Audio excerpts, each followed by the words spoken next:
Starting Unit 3, we're looking at Section 3.1, where we are finding quadratic models, modeling with quadratic functions, and solving systems of linear equations in 3 variables. So, Objective A, we are first going to be finding quadratic models. Okay, so I've got a lot of data here, and I can see that my data has already been graphed. And part A is going to ask me to consider that scattergram and decide if it's better to use a linear or quadratic function to model the data. Hopefully it's pretty clear that a quadratic function is going to be better because this is a quadratic shape rather than a linear shape, which would be a straight line. A linear shape is not going to fit this data very well at all. So we're going to say quadratic because the shape of the parabola, and so the data, what it's really doing is it's increasing and then decreasing, so it's changing direction. Okay, so the data changes from increasing to decreasing. Okay, so we see that parabolic shape.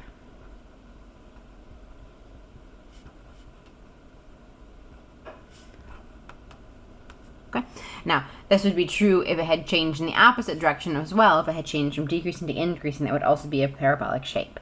But in this case, we can see that this is definitely going to be much better suited to a quadratic model than a linear model. So my next step is going to be to find the quadratic regression model.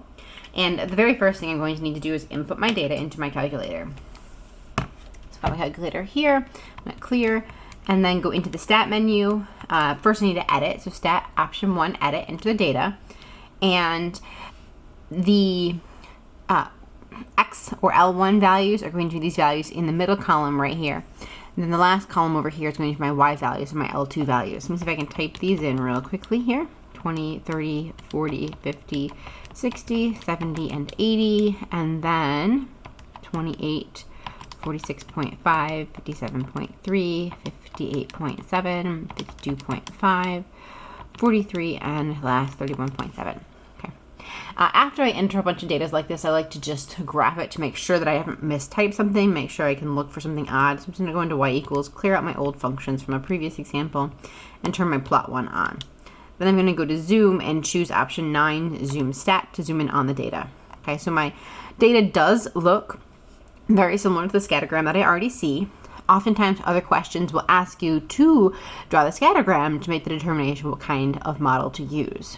Okay, so again, I went into y equals, turn my plot on, and then a zoom stat, which is zoom option 9, to get that data. So I can see the quadratic model is appropriate.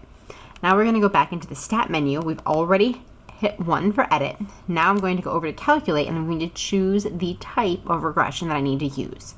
Quadratic is going to be option 5. I'm going to choose quadratic regression and then go down to calculate. So my model is going to be, I'm going to slide this out to the side, and going to write my model f of t, or I can call it A for annual expenditure.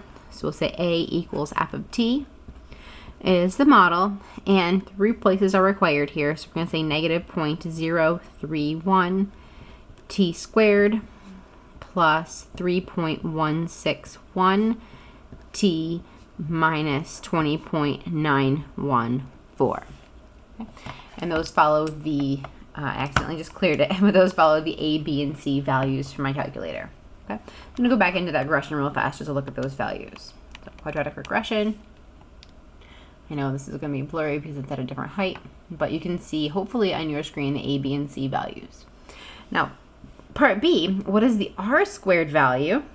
My calculator is currently not showing the R squared value, so I am going to need to turn on my diagnostic. So I'm going to go into catalog, so second then 0 into catalog, and I'm going to hit the D key, see it up here, and then that brings me into the D portion, and I'm going to scroll down until I find diagnostic off and diagnostic on. Okay, so diagnostic on is the one I want. And hit enter on that. You can see it says diagnostic on the top. Hit enter and it just says done. Okay, so I'm going to redo my regression, going into stat, going over to calculate, option 5 again for quadratic regression, down, down, down, hit calculate one more time. The difference is that now after the A, B, and C values for the model, you see the R squared value. And I'll write that R-squared value down, and then we'll talk about it. Mine came up as 0.97. So the R-squared value is 0.97. And the question is, what does this tell us about our quadratic regression model? Okay. So the R-squared value, if it is close to 1, which this is, right? 0.97, anything actually 0.8 or higher, or even 0.7 or higher is considered close to 1. And close to 1 means that your model is a good fit. So this means that the model is a very good fit, since that's very close to 1, a very good fit to the data. Okay. So your R-squared value is going to be able to tell you whether or not your regression is a good fit. Just for a quick comparison, we could visually see that linear would not have been a good fit. If I go into the stat menu and calculate option 4, a linear regression, now that my R-squared value is turned on, I can see that the linear R-squared value is, it's 2.0 times e to the negative 5. So that means it's in scientific notation for 0.00002. Regardless, it's nowhere near 1. It's very, very small. So the linear model is a very bad fit for this particular data, as we can see from the picture. But quadratic is a very good fit. Okay, so I'm going to flip my page to the back. And we've got a regression recap here. So we have done 2 types of regression so far. We have dealt with linear and dealt with quadratic. These are the only 2 types of regression we're going to see in Math 039, but as you go on to 131 or 139, you'll see more types of regression, including exponential and square root regressions. Okay, so linear, general form, L of x, f of x, whatever you want to call it, is equal to mx plus b. That's true for linear. And quadratic, ax squared plus bx plus c. Okay, linear is best for data that has a constant trend. Okay, so either always increasing or always decreasing. But usually it's only one or the other. So always increasing or decreasing. Okay, quadratic is best for data that has a change in the trend. So it's best for data that changes from increasing to decreasing, or vice versa.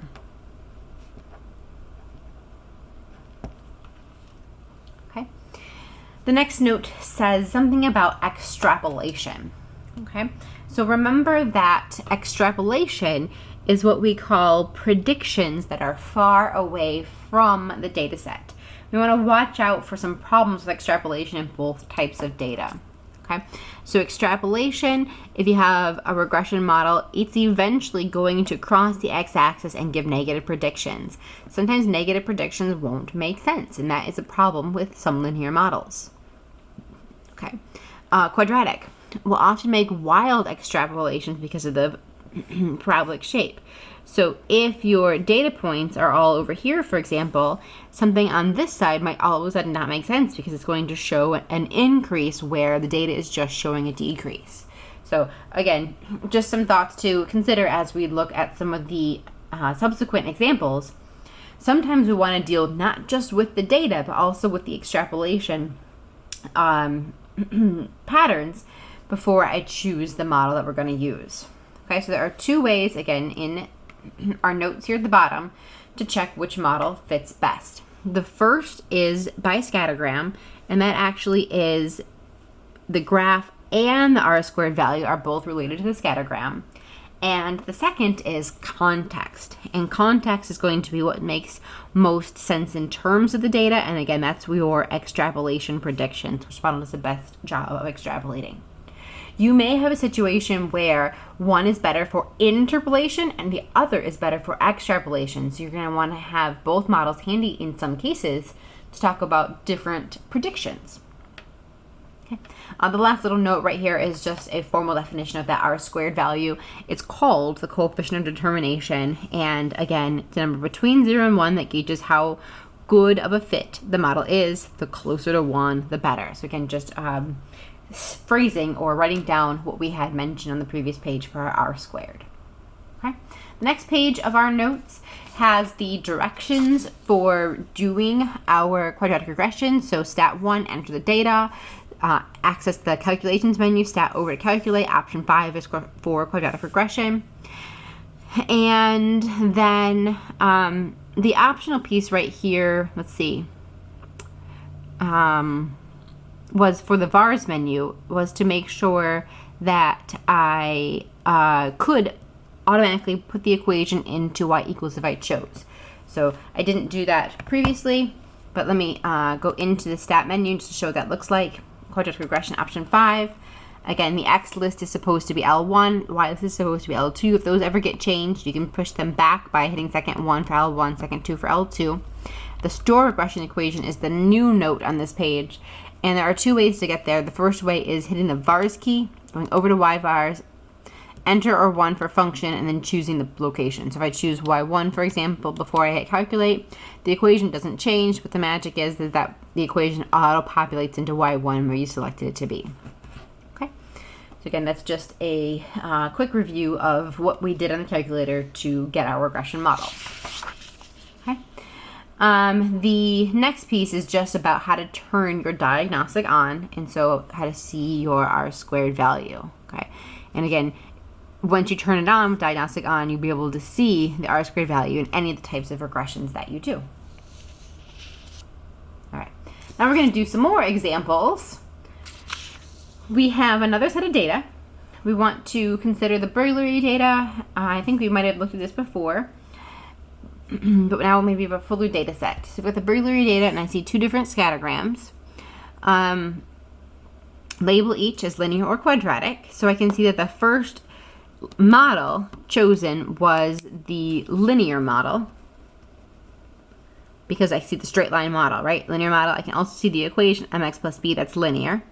And the second model with that curve is a quadratic. You can see the quadratic x squared right here. So this is my quadratic model. Okay. Judging by how the model fits the scattergram, which appears best. Okay. So judging by the fit of the scattergram, I would say that the quadratic fits best because it's closer to the data points than linear. So I'm going to write that in as my answer. Quadratic.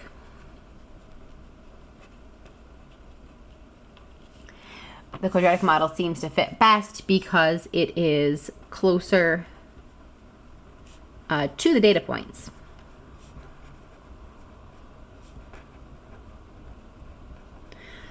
The next part C, does the R-squared value support your answer? And the R-squared value for linear was 0.77, which is not terrible, but the R-squared value for quadratic is 0.96, which is much better. So for the data, our answer is going to be yes, that this does support, right? So the R-squared value of 0.9674 is very close to 1. So yes, this supports the answer. The quadratic model is the best.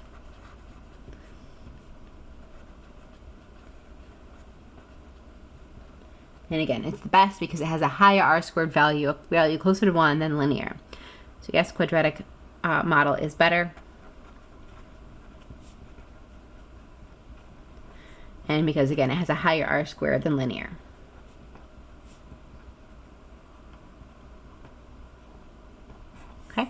Now, the bottom question, or the last question, asks us, which model will make the best predictions beyond t equals 22? So now we're talking about extrapolation, beyond the end of the data set.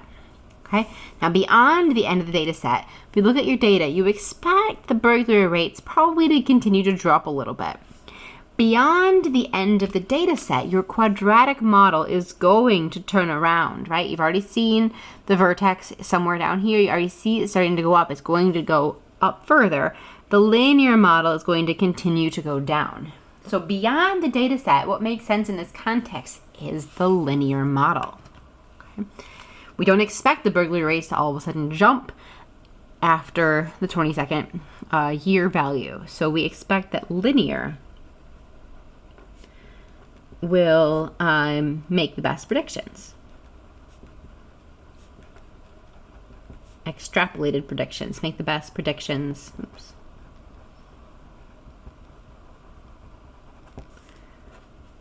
For t greater than 22. Okay.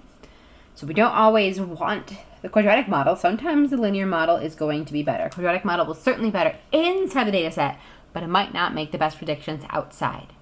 That's what we're going to answer here. All right. Let's flip our page and do some more modeling. Okay. So in example 3, I have a data set here. The scattergram is already shown. Which model is the best? Explain. Which is best for future? Explain. Okay. So first, the best model for the current data is going to have the highest R² value. Okay. So best for current data would be the linear, right? So that is best for current data. Okay. Now, for future predictions, we expect that linear is still going to be best since it seems to have a consistent upward pattern. I don't think it's going to turn around all of a sudden. This is the percentage of adults with diabetes in Michigan, so I don't expect that to turn around all of a sudden. I also don't expect it to start growing at a faster rate based on the trend I see here. So that means that linear is also best for future.